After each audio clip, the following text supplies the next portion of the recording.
Assalamualaikum warahmatullahi wabarakatuh. Waalaikumsalam warahmatullahi wabarakatuh. Iya, ibu-ibu, bapak-bapak kada tercinta, perkenalkan saya Dr. Nur Alina Pratiwi yang akan mengisi materi tentang bagaimana kita pengukuran faktor resiko terhadap penyakit tidak menular, yang mana hasil pembelajaran yang kita capai ini akan kita bisa mengukur pengukuran bisa kolesterol, asam urat, gula darah. Namun kali ini kami akan menjelaskan tentang pengukuran gimana caranya pengukuran gula darah sewaktu gitu.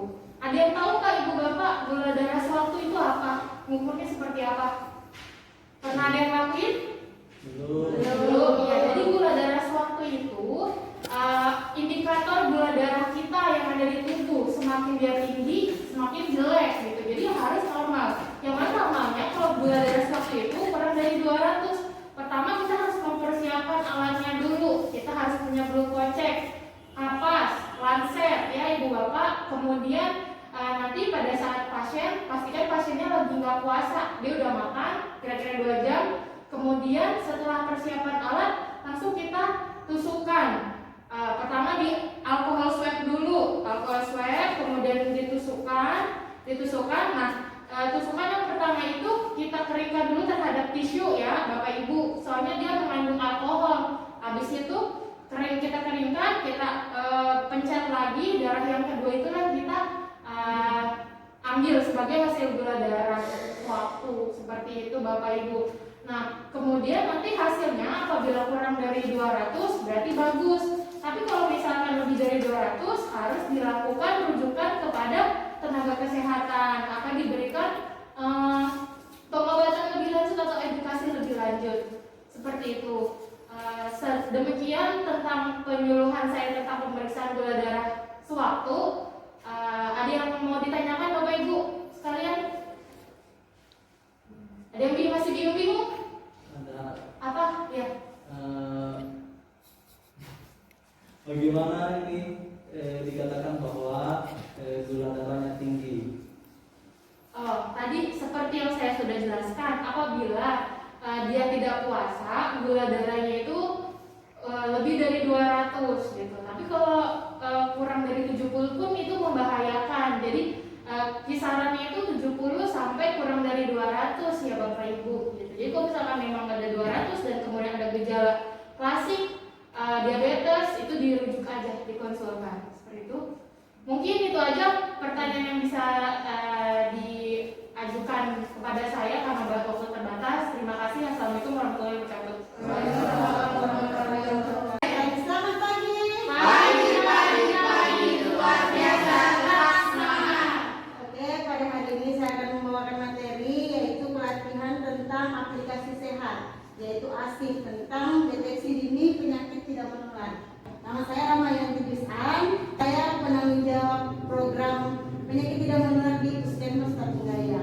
Kalau kita capai setelah mengikuti mata pelatihan ini, peserta mampu menggunakan aplikasi ASIF dalam pencatatan dan pelaporan PTM di Posyandu Prima. Indikator hasil belajar yaitu setelah mengikuti pelatihan, peserta mampu menggunakan aplikasi ASIF. Ada yang bisa tahu? Ada yang pernah dengar? Belum.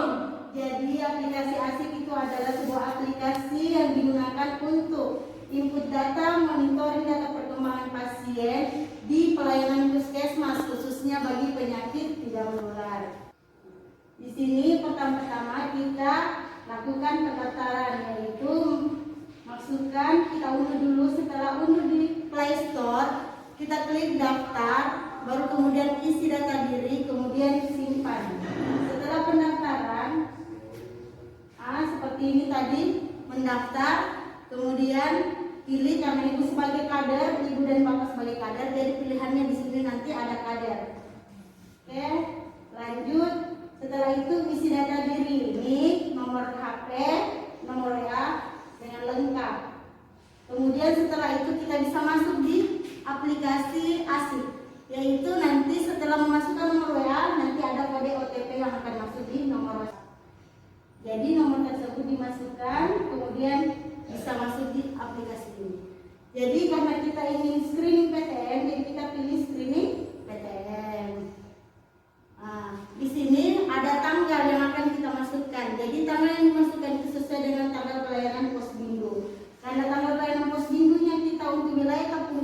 9, jadi kita masukkan tanggal 9. Di sini puskesmas Tapung Jaya, masukkan anggota keluarganya, misalnya orang tuanya, masukkan NIK-nya, kemudian isi data lengkapnya. Data lengkap yang di sini sudah sesuai dengan data di Dukcapil. Kemudian di sini ada riwayat penyakit keluarga, apakah dia terkena diabetes, jantung, nanti diisi sesuai dengan data hasil pemeriksaan yang dilakukan pada saat posdindu.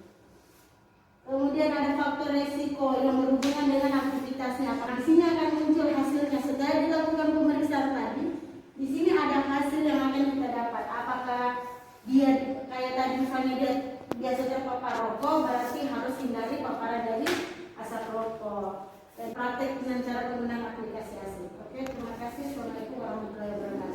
Waalaikumsalam. Waalaikumsalam warahmatullahi wabarakatuh. Selamat pagi. Pagi. Hari ini saya akan menyampaikan mata pelatihan mengenai edukasi penyakit tidak menular. Nah, tujuan pembelajaran pada hari ini yaitu untuk mengetahui edukasi bahaya merokok, kemudian edukator hasil belajar peserta mampu mengetahui dampak merokok dan manfaat berhenti merokok. Nah, sebelum saya menjelaskan, saya akan memperkenalkan diri dulu. Nama saya Mas Rudin. Saya merupakan PJ Promosi Kesehatan yang berasal dari Puskesmas Tapung Jaya. Nah, ada yang tahu rokok? Ya, coba bisa mungkin dijelaskan. Rokok adalah tembakau yang digulung dan seterusnya. Oke, ya bisa diterima. Nah, ada yang lain? Tidak ada ya? Nah, untuk definisi rokok sendiri itu hasil olahan tembakau atau yang berbentuk filter ya. Kemudian untuk merokok itu perbuatan yang memanaskan, menghisap rokok atau produk tembakau lainnya. Jadi ada perbedaan rokok sama yang merokok. Rokok merupakan bahannya, sedangkan merokok itu merupakan pelakunya.